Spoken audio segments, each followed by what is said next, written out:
Okay, so today I want to talk about how to do summer and winter on a rigid heddle that is set up for double density.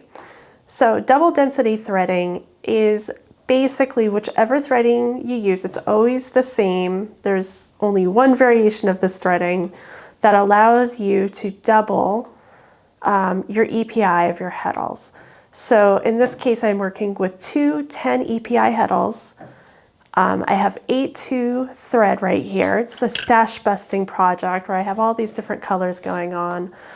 And my threading sequence, or my weaving sequence, goes like this. So I move both of my heddles up. This raises both the eyes of both heddles. And let's see, oh no, I already did that one. Okay. So then I lower both of those heddles, which then lifts my slot threads.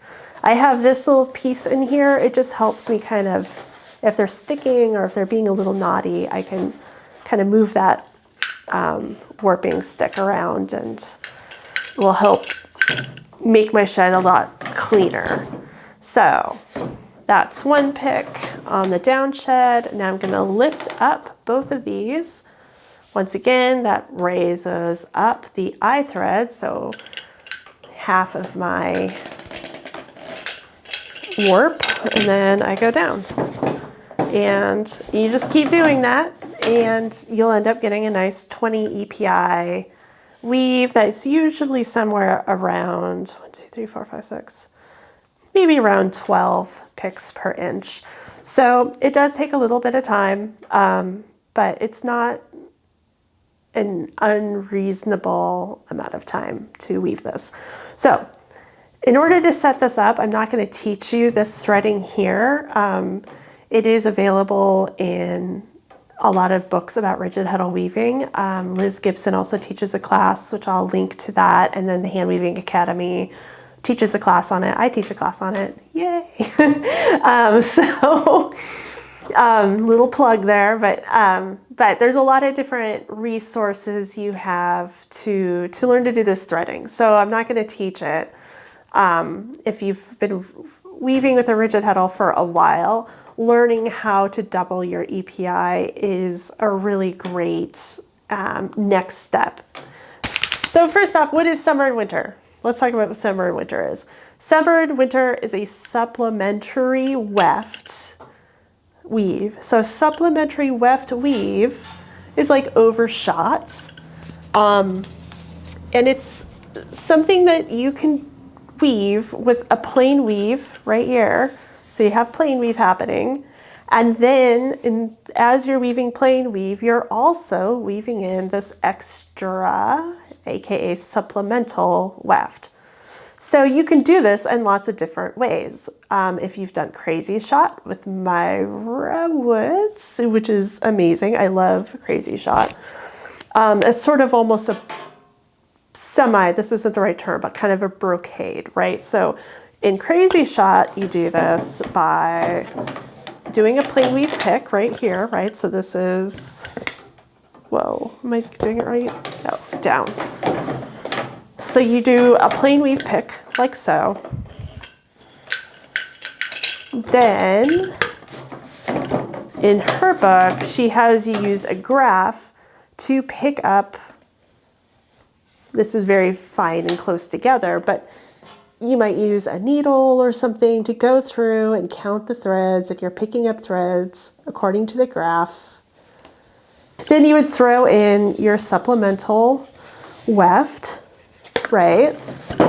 And then you would do the next step in the plain weave. And then throw this pick again. And once you do that pick, now you might do the same thing, and it might be the same pattern, or you might move your pattern over a little bit. And this is a very, very, very, I don't know what the word is. It's not traditional, but this is a weaving style that exists all around the world for putting figurative, oops, look at that, I did something funky there. Okay, so ignoring this weird little thing, I went in the wrong side. But if I were to keep doing that, I would have a plain weave background, and then this supplementary weft would create a pattern on my plain weave. But since I'm not doing that, I could take it out. We're just gonna pull that out. But see, when I pull it out, I have, my plain weave is still in place. It doesn't impact my plain weave. So another way you could think about it is, imagine if you were embroidering something with running stitches to make your design, and you're going back and forth across the fabric, but you could take the patterning out and still have your fabric. So supplementary wefts work in a similar way, where you can weave your fabric and you're weaving and adding your pattern elements at the same time. Very interesting weaves, very, very fun.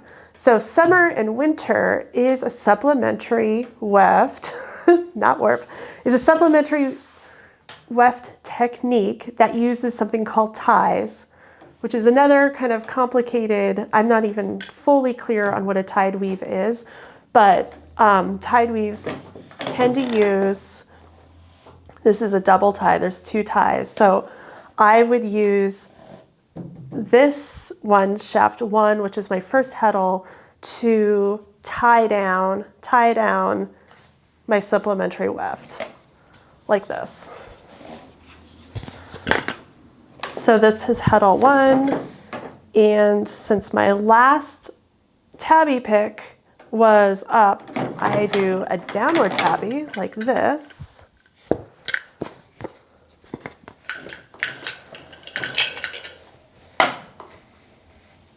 And then I'm going to use Heddle 2 to tie down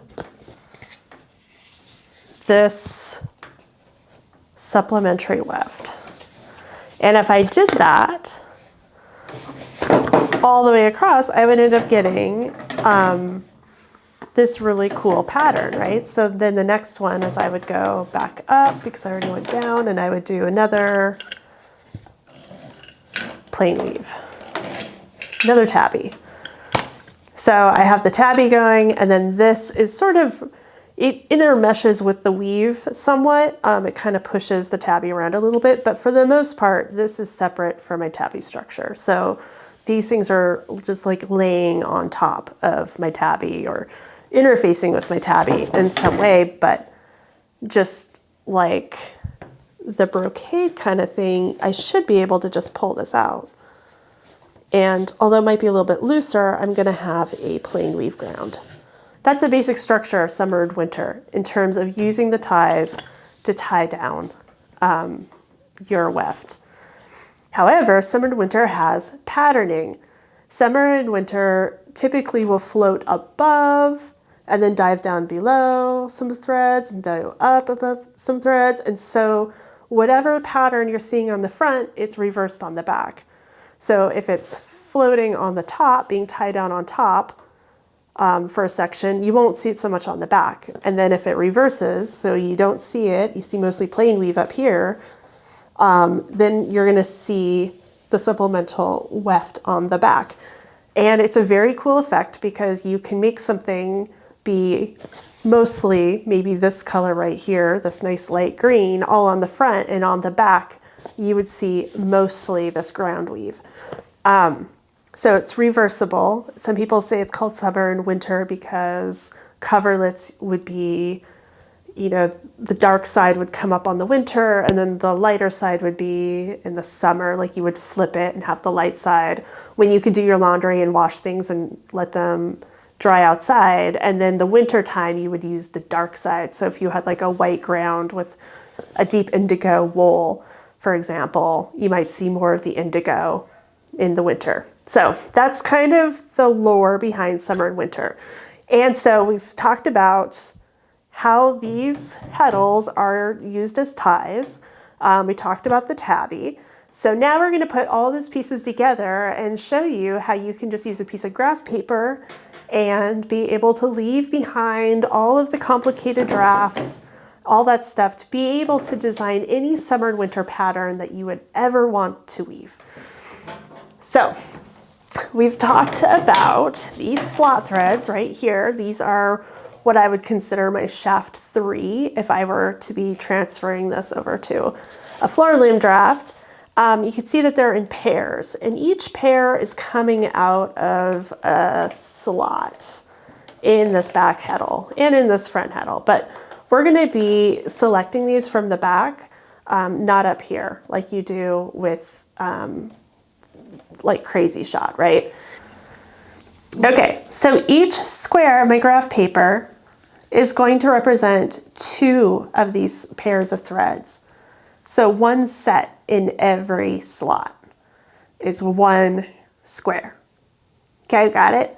Every square also is going to represent 4 picks.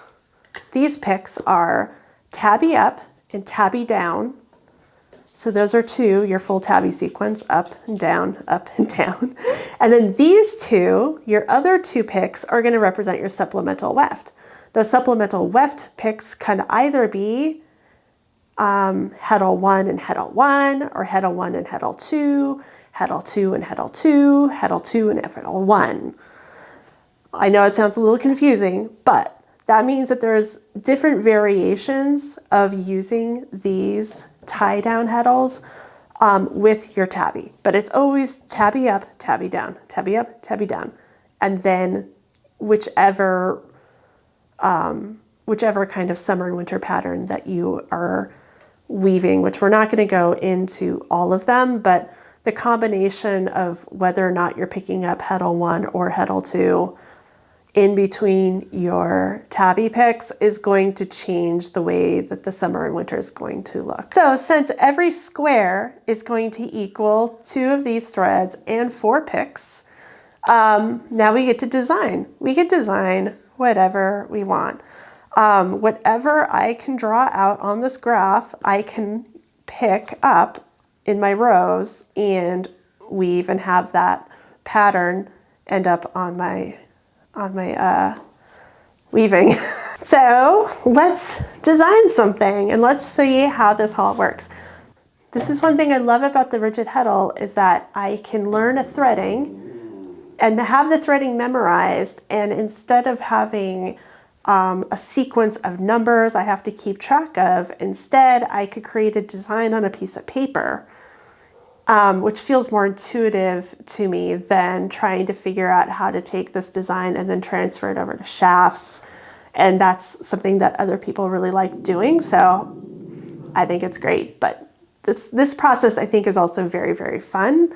And I think it was a way that people used to weave more often instead of having a lot of drafts. And it's nice to be able to bring this concept back into weaving again to create really fun and creative things.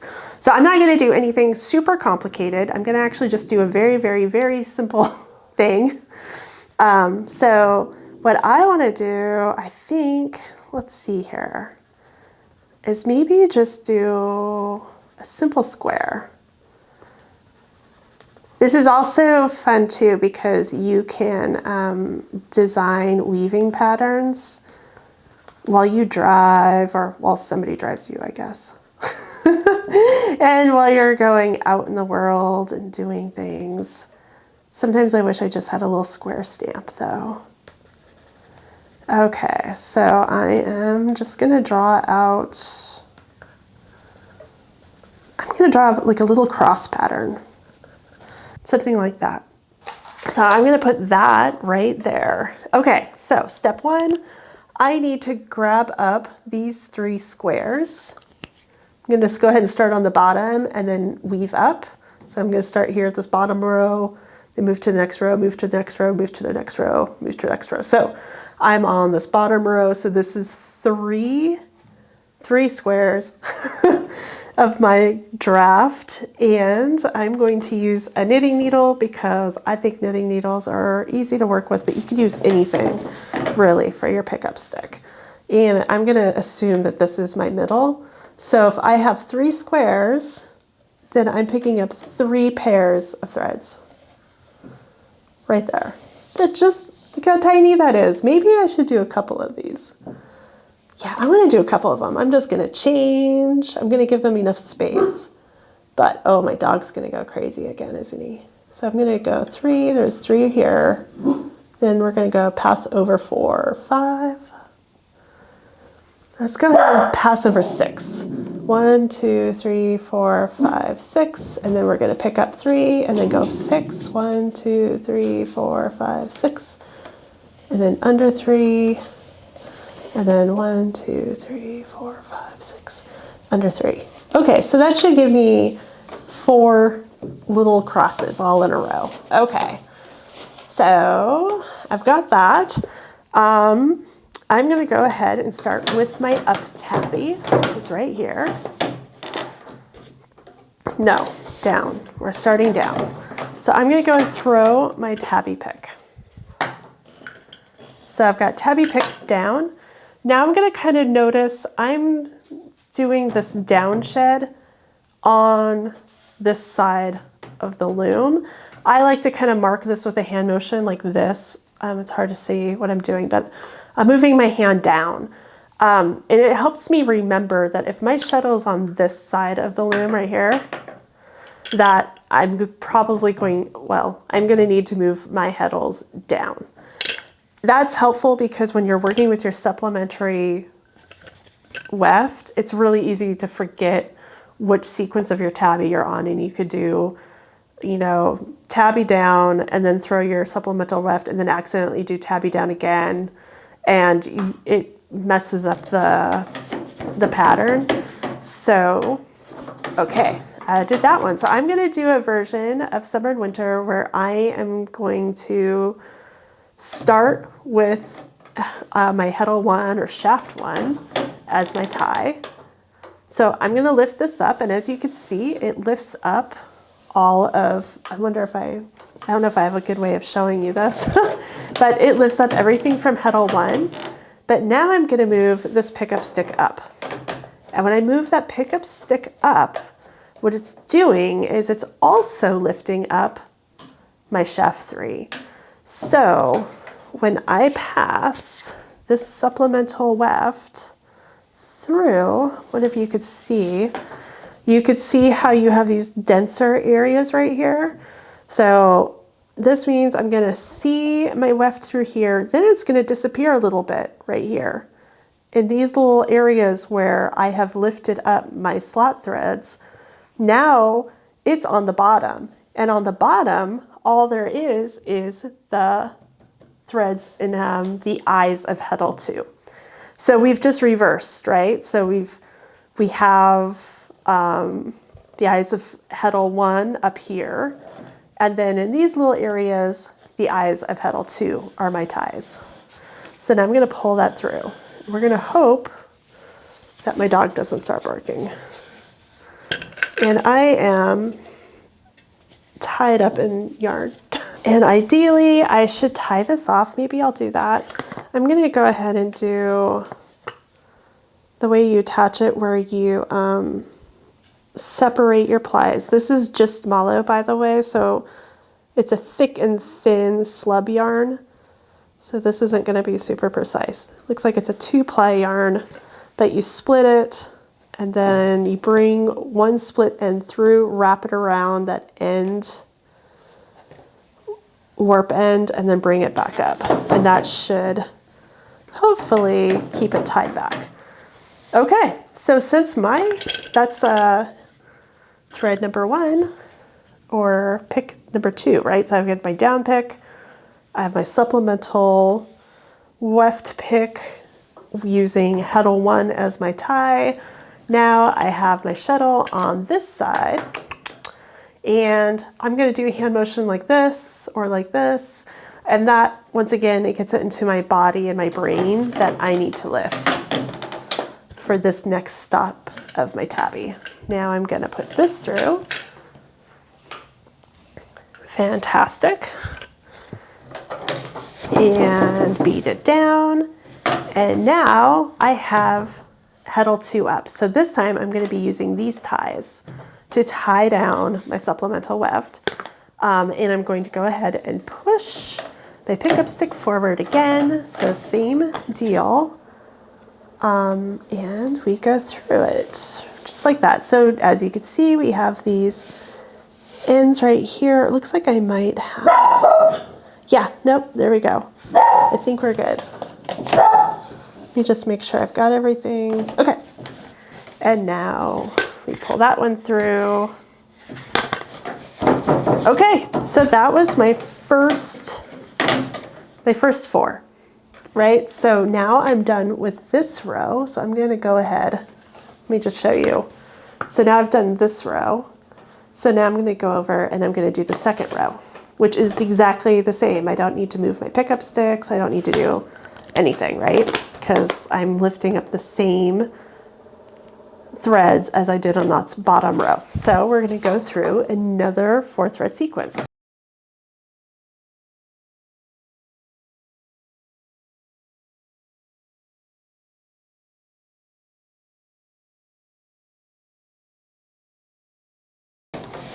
And there we go. So I'm starting to see a little bit of a pattern. So right here and right here and right here and right here, I see more of my tabby and less of my supplemental weft. So that was my 4 right there. Is I want to do these wider wings, right? So this is 2 steps out. So this is 1, 2, 3, 4, 5, 6, 7. I'm going to grab this. There we go. So this is just going to kind of place hold everything that I'm working with right now, because I don't really want to lose that. Now I'm going to move these guys lower, because I'm still using these to figure out what I'm picking up. Does that make sense? Because I have to go 2 on this side and 2 on this side. So this will just make it easier for me to see what I'm doing. So same thing. I'm already down, which is great. And remember, I'm on that side. So next I do this. And we're just going to do the same thing. Up 1, move my pickup stick forward, go through here. There we go. And there we go. Now I've got to move these 2 up because I'm on this side. And I think I'm already almost ready to have to like advance. I advance a lot. So even though I've only really woven like a 1/2 inch here, it still means I gotta move it forward a little bit. Okay, so you can see I have these denser areas right there. That is where I'm not gonna see my supplemental weft on the top. I'm only gonna see it on the bottom. So if I turned it over, I would see a different shape. So I'm gonna go ahead and move this forward. Okay, so I just did this row. So now I'm gonna repeat this twice. Let's do it. Let's repeat it twice. I'm gonna go ahead and repeat it twice without you having to watch me, and then I'll come back. Okay, so we are back. So I realized that this light green is not gonna show up. So I switched to this deep purple. I still wish I had a little bit more contrast to really show this. Like I wish this was a white warp, but hopefully you can see that I'm starting to get this pattern right here of my little crosses. And then if I flip the loom over, let's see if you can see it on the back. You can see that the little crosses are showing up in the opposite way. I still get some color mixing from the ties kind of showing one little end here and there of this purple. But for the most part, this part is going to be more blue, this part's purple, this part's more blue. And then let's flip it over again. And that's the top part. So now it's the opposite. So summer and winter. This is a lot of fun to play with. It opens up a whole world of possibilities on your rigid Heddle loom. You could get really, really creative with this. You could use it as little borders, or you can make an entire piece this way. I think a couple of general rules to keep in mind is that if you do summered winter, you want to have your set be a little bit open. So I don't necessarily want to do this on a 12 EPI heddles with 8/2 because it's going to be too compact. It does work. I did my first time trying it. I did it on 8/2 at 24 EPI, but it just didn't show the patterns as strongly, but it did make a really cool texture. So obviously you want to have a little bit more contrast between your ground and your supplemental weft. You also want your supplemental weft to be a little bit thicker than your ground. There are different ways of doing summer and winter. Some people like to experiment with having the same yarn throughout the piece. You could also start adding different colors, which is called polychrome summer and winter. So maybe I might do every other pick in 2 different colors and I could have all these shuttles going everywhere. I mean, you could probably even do clasped weft with your supplemental on top of this ground. Like, there's so many fun things to play with. And anyway, I hope that you try it. All right, I'm gonna bend down over here so you can see me. Bye. Bye. Have a great day.